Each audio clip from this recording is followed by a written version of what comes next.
Hey guys, this is Max Convexity.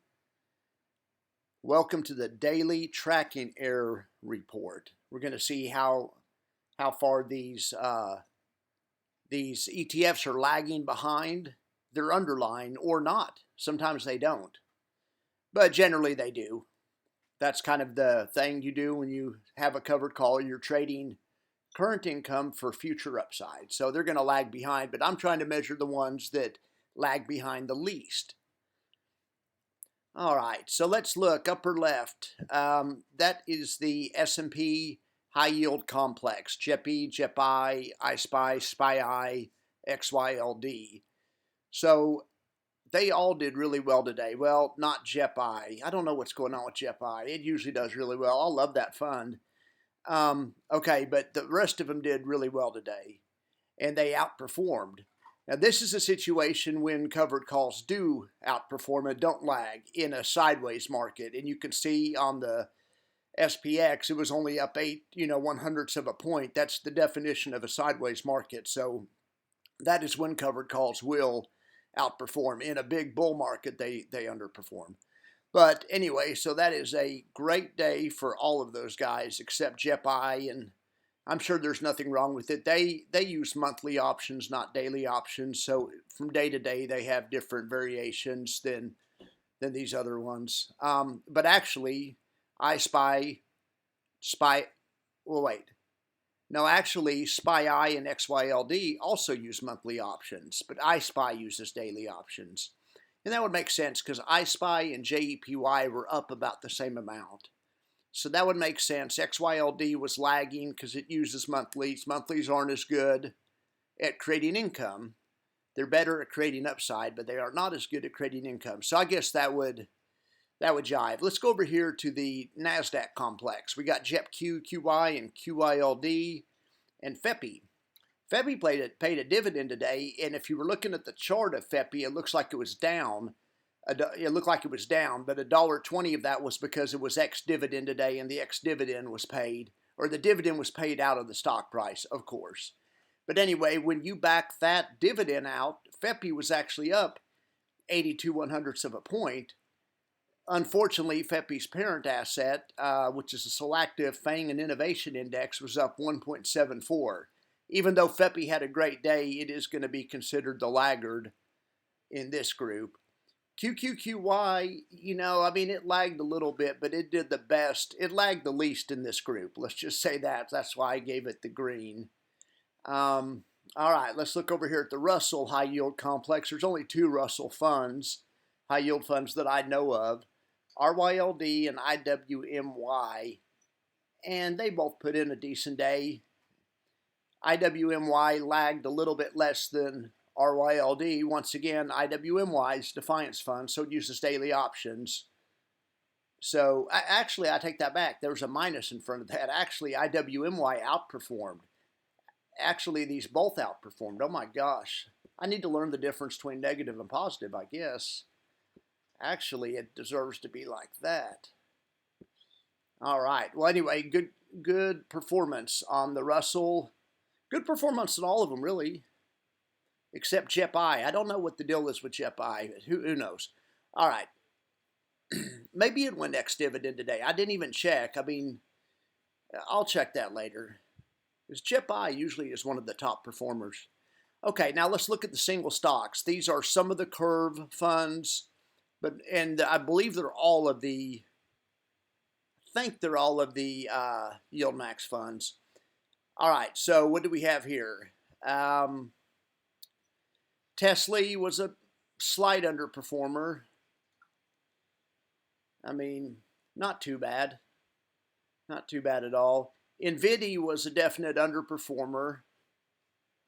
But it's a good problem to have, still up being 1.79%. It's not bad. Now, Coney was a big outperformer. Nice outperformance, Coney.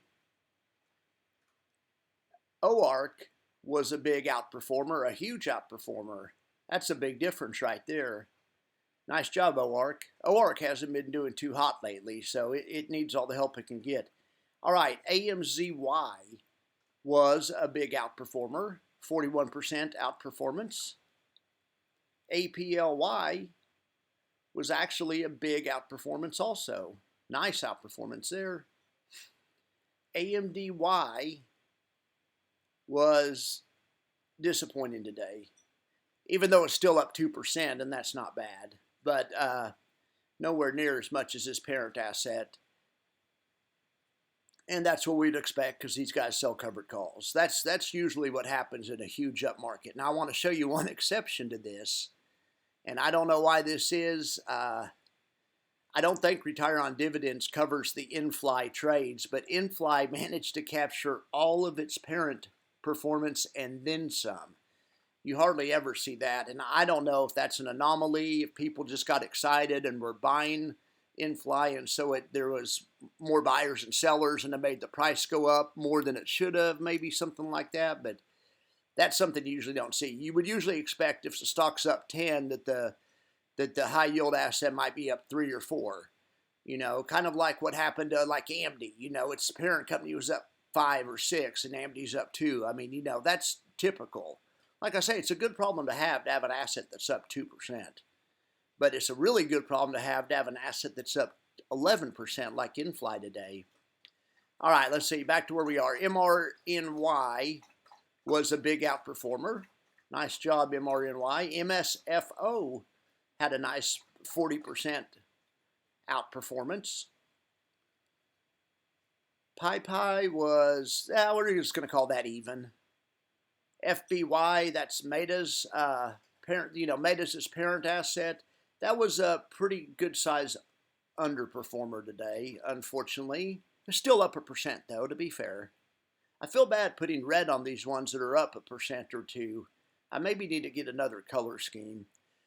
I mean, because it's not really red to be up 2.1%. It does suck that the parent asset was up 5.86, but of course, like I always say, that's what you're giving up when you do a covered call strategy. So anyway, all right, we've already talked, DISO has been a disappointment lately, but it was a nice performance today. Well overperformed the parent asset, Disney. In-fly we've already spoken about, but in-fly is the big winner of the day. Let's look at the in-fly chart.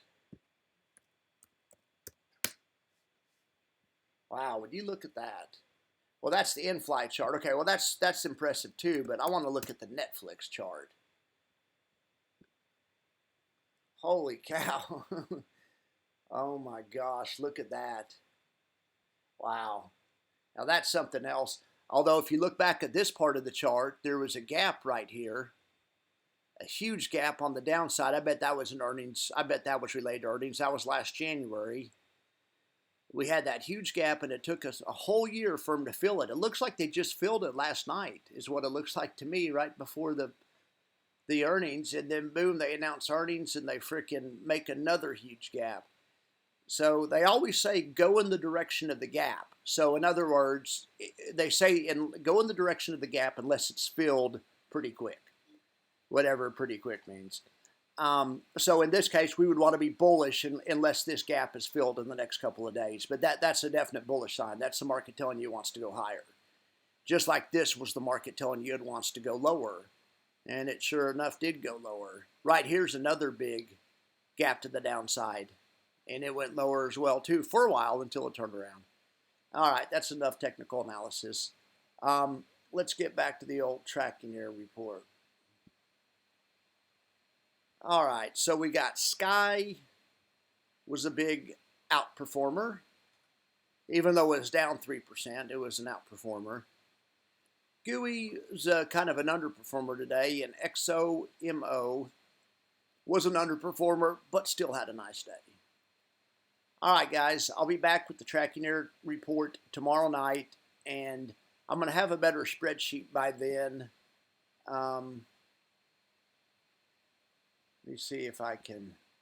It looks a lot more professional. I'm getting help from somebody in one of my discords that I belong in.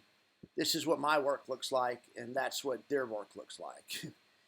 They're just really organized. Anyway, I have some better ideas to show this. To make this report more interesting. It's going to be a lot more interesting here in the future. Anyway, thanks for sticking with me. I appreciate it. I'll be back tomorrow night. All right, have a great day.